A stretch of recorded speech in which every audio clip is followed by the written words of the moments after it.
Warm greetings to one and all present. I hope everyone is doing well.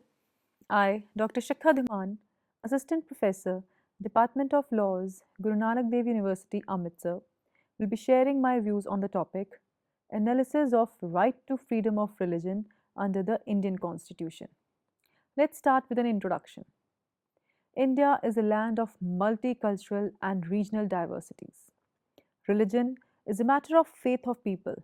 The Constitution of India guarantees the right to freedom of religion to every citizen.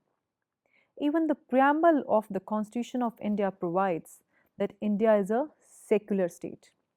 The term secularism has been added by the 42nd Constitutional Amendment. A secular state treats all the religions alike. There is no discrimination on the basis of religion. The term secular means that the state does not recognize any religion and is neutral in the matters of religion. Every person has the fundamental right to practice, profess, and propagate the religion of his own choice under the Constitution of India. The state shall not interfere with the matters of religion. Right to freedom of religion is guaranteed as a fundamental right under the provisions of Article 25 to 28 of the Constitution of India.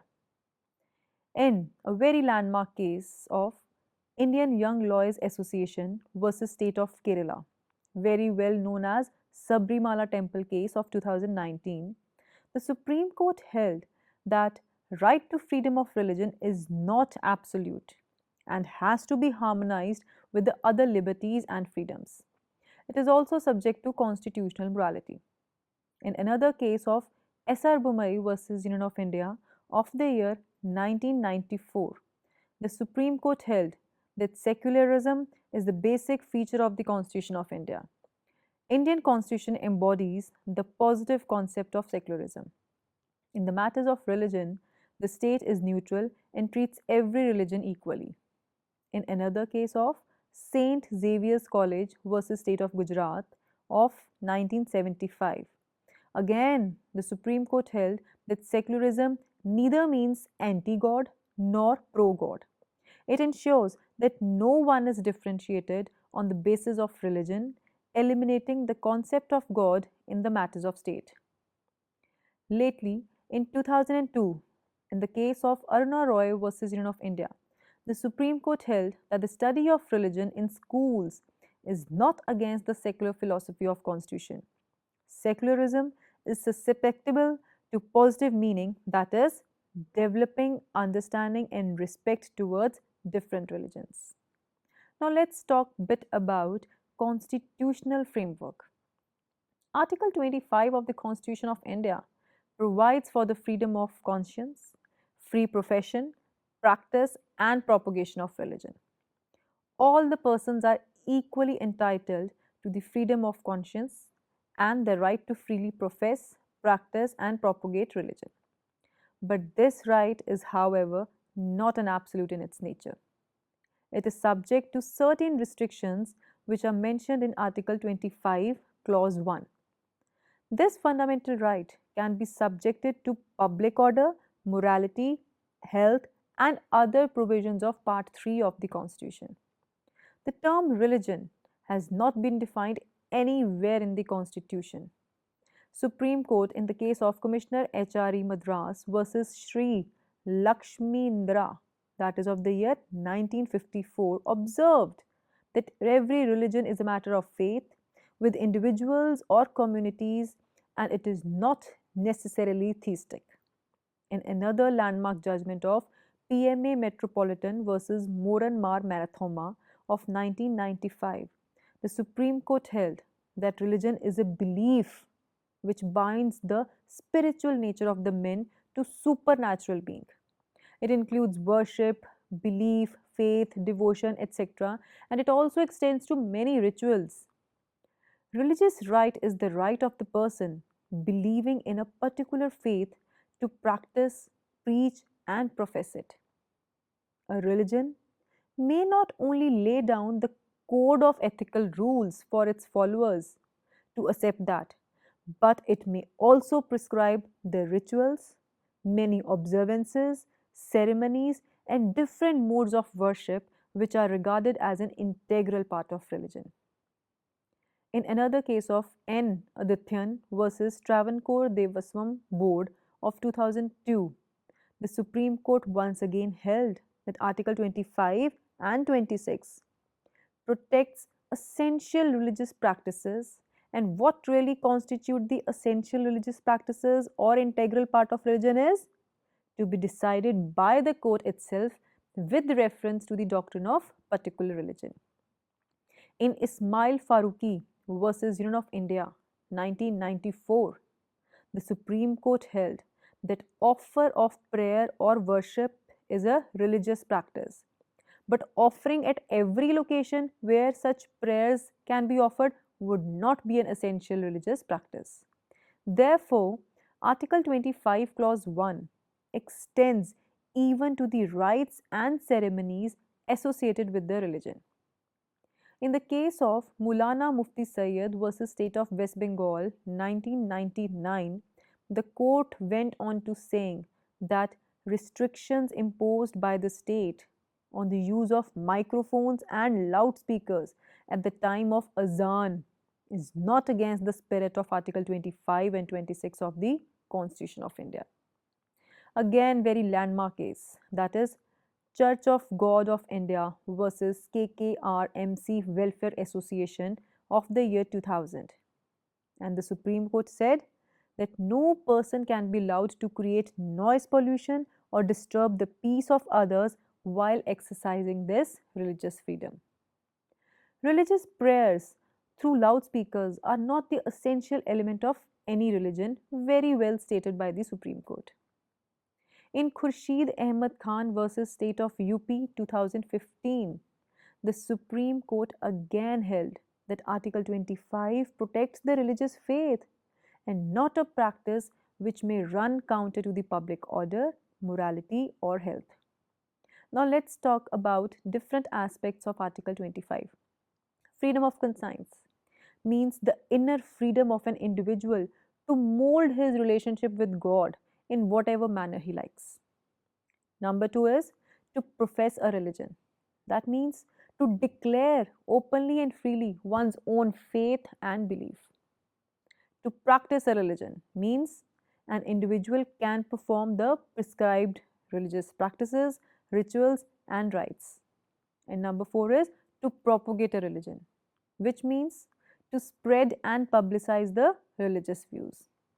Propagation also means transmission and dissemination of one's religious beliefs to the others.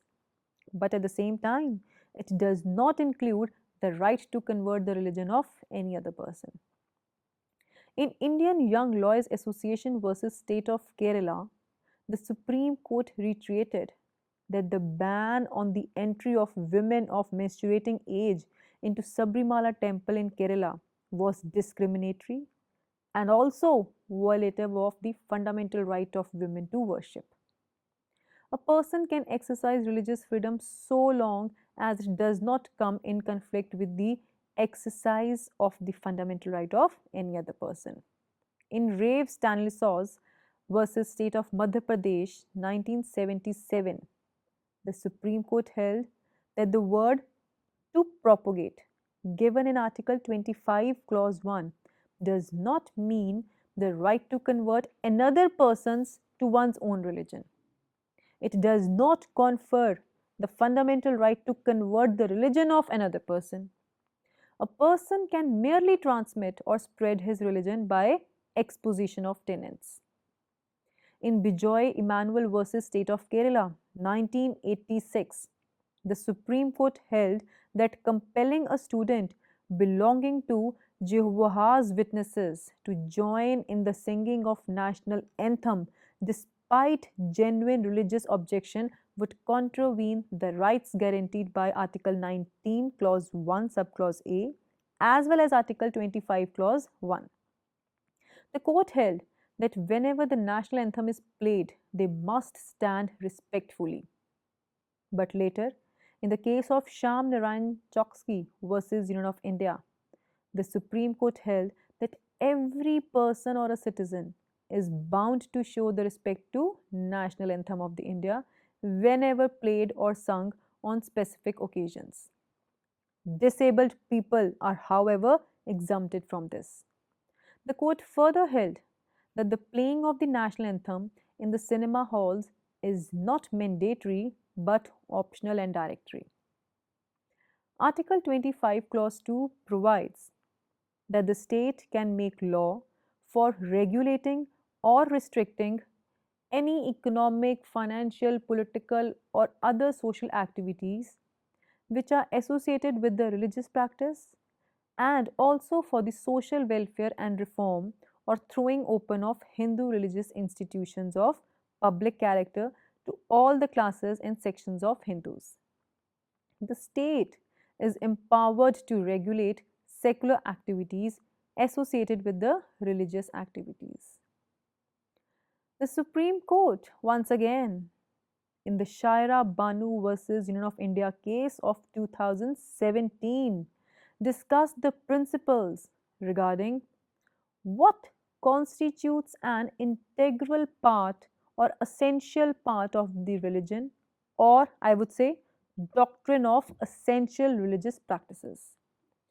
This doctrine says that only those practices which form the crux and the very basis of all religion must avail constitutional practice. Things which are not connected and do not form the essence of religion is not considerable value also, and also should not avail any sort of constitutional protection. An essential practice for the religion would be any practice without which the substratum of the religion would fail.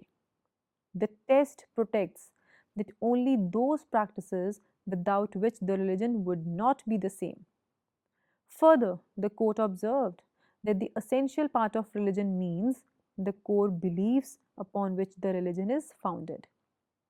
The test to determine whether a part of practice is essential to the religion is to find out whether the nature of religion will be changed without that part of practice.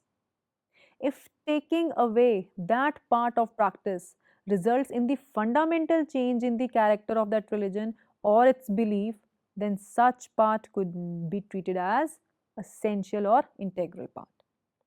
It is such a permanent and essential part that is protected by the Constitution itself. It has been observed that merely a practice has been continued or practiced for long does not make a practice an essential religious practice.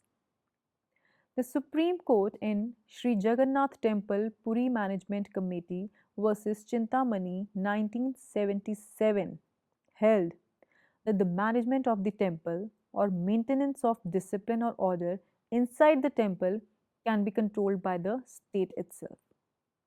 If any law is passed taking over the management of the temple, it cannot be regarded as violative of Article 25 or 26 of the Constitution of India.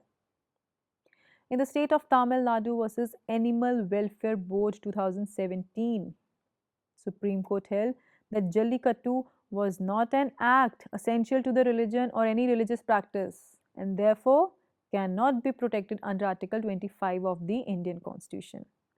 Similarly, in the state of Gujarat versus Mirzapur Moti Qureshi Kasab Jamaat 2005, the Supreme Court held that a total prohibition on the slaughter of the progeny of the cows is intra-vires to the Constitution. Article 25, Clause 2, Subclause B contains the measures of social reforms or throwing open of Hindu religious institutions of public character to all classes and sections of Hindus. It means that measures of social reforms are permissible and they would not be void on the ground of interference with the freedom of religion. The Hindu Marriage Act, which introduced the concept of monogamy, is a law for social welfare. In another case of John Vallamatam versus Union of India 2003, the Supreme Court held that succession, like marriage, is a secular matter and is not protected by Article 25. In Javed versus State of Haryana 2003, Supreme Court once again upheld a statutory provision disqualifying a person having more than two children from contesting an election as not violative of Article 25 of the Indian Constitution. In Sardar Sayyidina Tahir Shaifuddin versus State of Bombay of the year 1962, the Supreme Court considered the issue that whether the state can interfere in the religious practices of any particular community. It was observed that the state cannot interfere in the matters of religion unless such practices are deemed to be the social evils.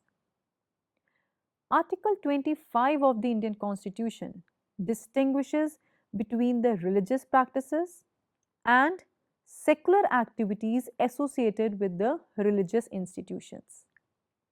The state has the full authority to regulate and restrict the secular activities that may be associated with the religious practices, such as social reforms, economic activities, and other activities that is unconnected with the core belief or activities of the religion. It also includes that the right of religious denominations to manage their own religious affairs, including establishment and management religious institutions, as long as they do not violate any other law or public order. In the case of Vaishno Devi Shrine Board versus State of Jammu and Kashmir 1997, the validity of the Jammu and Kashmir Mata Vaishno Devi Shrine Act 1988 was challenged. The act provided for the better management and governance of the temple. The act was challenged on the ground that it abolished the hereditary post of priests and gave the power to the state to make the appointment of the priests of the temple. But it was held by the Supreme Court that the service of a priest is a secular activity and it can be regulated by the state under Article 25, Clause 2 of the Constitution of India. Now let's talk about the two explanations of Article 25. Number 1. The wearing and carrying of kirpans shall be deemed to be included in the profession of Sikh religion. Number 2. The reference to the term Hindu shall include the persons professing Sikh, Jain or Buddhist religion. Now let's come over to Article 26. Article 26 provides that subject to public order, morality and health, every religious denomination or any section shall have the right, number 1, to establish and maintain institutions for religious and charitable purposes. Number 2, to manage its own affairs in the matters of religion. Number 3, to own and acquire movable and immovable property. And number 4, to administer such property in accordance with law. Article 25 confers the right on all persons, while Article 26 is confined to religious denominations or any section. The term religious denomination means a religious sect having common faith and organization and designated by a distinctive name. In the case of S.P. Mittal versus Union of India, 1983, the Supreme Court held that the religious denominations must satisfy the following requirements. Number 1, it must be a collection of individuals who have a system of beliefs which they regard as conducive to their spiritual well-being. Number 2, it must have a common organization. Number 3, it must be designed by a distinctive name. The term and expression, that is, establish and maintain, as given in Article 26, Clause A, should be read together. It means that where an institution has been established by a religious denomination, then it can claim the right to maintain. A denomination has no right to maintain the institution if It has not been established. In Riju Prasad Sharma versus State of Assam 2015, the Supreme Court held that the freedom of a religious denomination to maintain its own religious affairs can be regulated by law as given under Article 25, Clause 2, provided that such law does not violate essential part of a religious practice. In Acharya Jagdish Vardanand versus Commissioner of Police 1983, the court held that Ananda Marga is not a separate religion but a religious denomination. The performances of Tandav on public street is not essential religious practice of Ananda Marga. In Raja Birakishore versus State of Odisha 1964, the validity of the Jagannath Temple Act 1954 was challenged as it enacted provisions to manage the affairs of Puri temple on the grounds that it is violating Article 26. The court held that the act only regulated the secular aspect of Seva Puja. Therefore, it is not violative of Article 26 of the Indian Constitution. In Durga Committee Ajmer versus Sayyid Hussain Ali 1961, the Supreme Court held that the management and administration of religious institutions like mosques or dargahs are subject to the secular laws of the country, and the religious practices violating the public order, health, or morality can be regulated by the state. Now, further, we have Article 27. Article 27 provides that no person shall be compelled to pay taxes, the proceeds of which are specifically appropriated in the payment of expenses for the promotion of maintenance of any particular religion or religious denomination. In a very landmark judgment, that is TMA Pi Foundation versus State of Karnataka 2002, the Supreme Court held that Article 27 does not prohibit the state from enacting a law to incur expenses for the promotion or maintenance of any particular religion or religious practice. It only specifies that the person cannot be compelled to pay any sort of taxes. Therefore, if there is a tax for the promotion or maintenance of any particular religion or religious denomination, no person can be compelled to pay such tax. Article 28, Clause 1 provides that no religious instruction shall be provided in any educational institution wholly maintained out of the state funds. Article 28, Clause 2 provides that it shall not apply to any educational institution which is administered by the state, but it has been established by any endowment or trust which requires that the religious instructions shall be imparted in such institutions.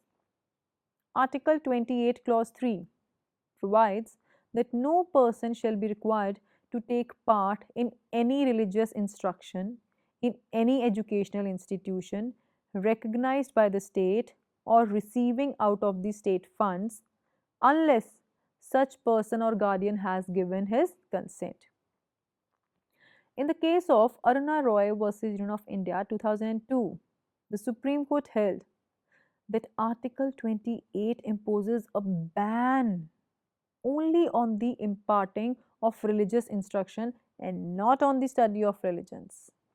In this case, the petitioner had challenged the National Curriculum Framework for the Social Education published by the National Council of Educational Research and Training, that is NCERT, as against the constitutional provisions on the grounds that it consisted of teaching of various religions.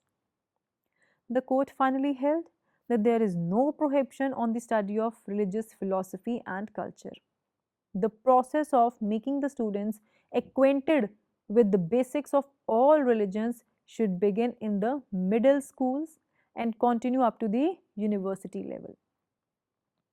In another case, that is DAV College versus State of Punjab, 1971, the petitioners challenged the Section 4 of Guru Nanak Dev University Amritsar Act 1969 as it violated Article 28 of the Indian Constitution. It provided that the state shall make the provisions for the study of life of Guru Nanak Dev Ji. The court held that the Act does not infringe Article 28 as it only provides for the academic study of the life and teachings of Guru Nanak Dev Ji, and this cannot be construed as the imparting of religious instructions. Now let's conclude the topic. Right to freedom of religion is one of the most important fundamental rights which is guaranteed by the Indian Constitution under Article 25 to 28. The Constitution follows the principle of secularism. The state shall not impose any religion on any citizen.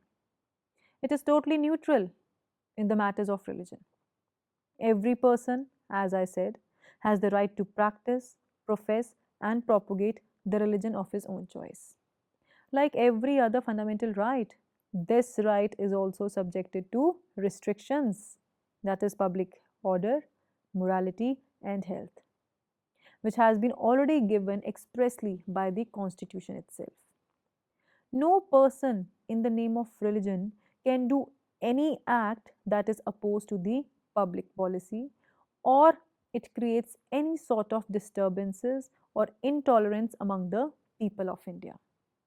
The judiciary, specifically the Supreme Court of India, has played a very, very significant role in protecting the fundamental right of freedom of religion.